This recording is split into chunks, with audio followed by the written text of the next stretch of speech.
Hello and welcome to my latest video. We're living in an ocean of noises. Our mind, like a surface that's always moving, are always being affected by the waves of outside forces. One criticism tumbles us. One piece of bad news drowns us in worry. One unmet expectations drains us. In our subconscious, we spend almost all our energy to do something impossible, trying to control the entire ocean. We try to make the wind stop blowing, the waves stop moving, the tides to follow our will, and we keep failing again and again.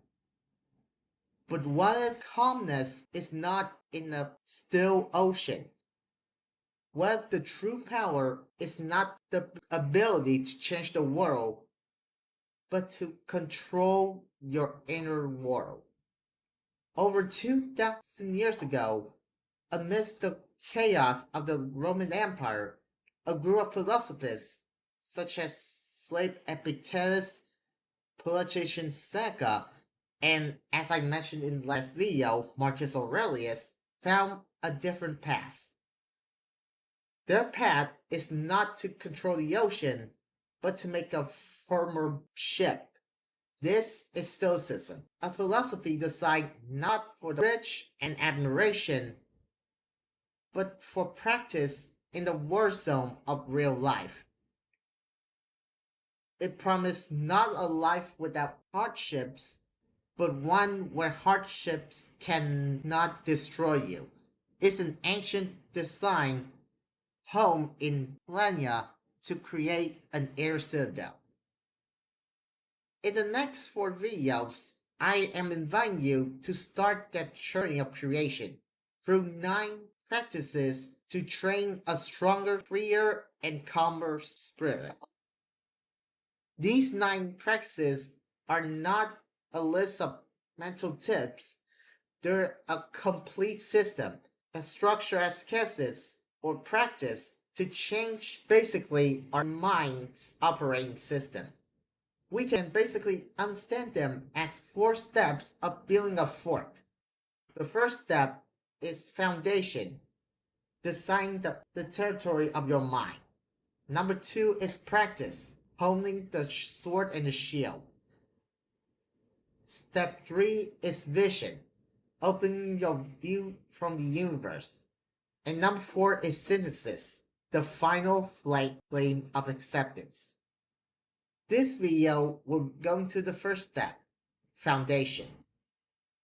Before we build anything, we must know what land belongs to us. This first step is about the creation of a clear border in reality. Practice 1. The dichotomy of control, the key to freedom. The first and most important principle, the core of Stoicism, is clearly stated by Epictetus. Some things belong to us, and some don't. What truly belongs to us only includes what's fully in our control, our judgments, our desires, our attitudes, and our actions. That is our only kingdom. Everything else does not. Our bodies can catch diseases, our health can decrease, our wealth can be lost, our fame is dependent on others. Even the weather, the economy, and especially other people's actions are not in our domain. This may seem simple, but it's a revolution in your thought. The source of almost all worry is in mistaking between these 2 domains. We are in pain because we put our success into things that are not ours. We're worried about an interview not because of the interview itself, but because we try to control the result, which is already not in your hands. Stoics propose a clear change. to completely remove our delusions about controlling what's outside. Instead, spend 100% of our energy into your only domain, your reactions. Do not try to get the job, try to be the best interviewer. Prepare the fullest and calmest as you could. This is not passive suffering, but a clear release. It redefines happiness, changing it from a fragile outcome into a firm process, from an outside dependent result into an inner path. The most famous prayer of serenity, which most don't know exists, let alone originating from this philosophy, perfectly summarizes it. Give me the calmness to accept what I can't change, the bravery to change what I can, and the wisdom to know the difference. Practice 2. Train perceptions. The obstacle is the path. In the first practice, define what we can control, our thoughts. This practice teaches how to control them. Quote Epictetus, people are not moved by objects, but by their view in the objects. And Marcus Aurelius reminds himself in his diary, the object can't touch your thoughts. Your worry only comes from your inner judgments. The outside reality, traffic jams, a failed disaster, a mockery, is simply neutral. They're not good or bad, they just are. The story we tell ourselves about the events gives them the power to make us suffer. Training perceptions is the art of splitting your first impressions from a value judgment. A classic example is about Thomas Edison.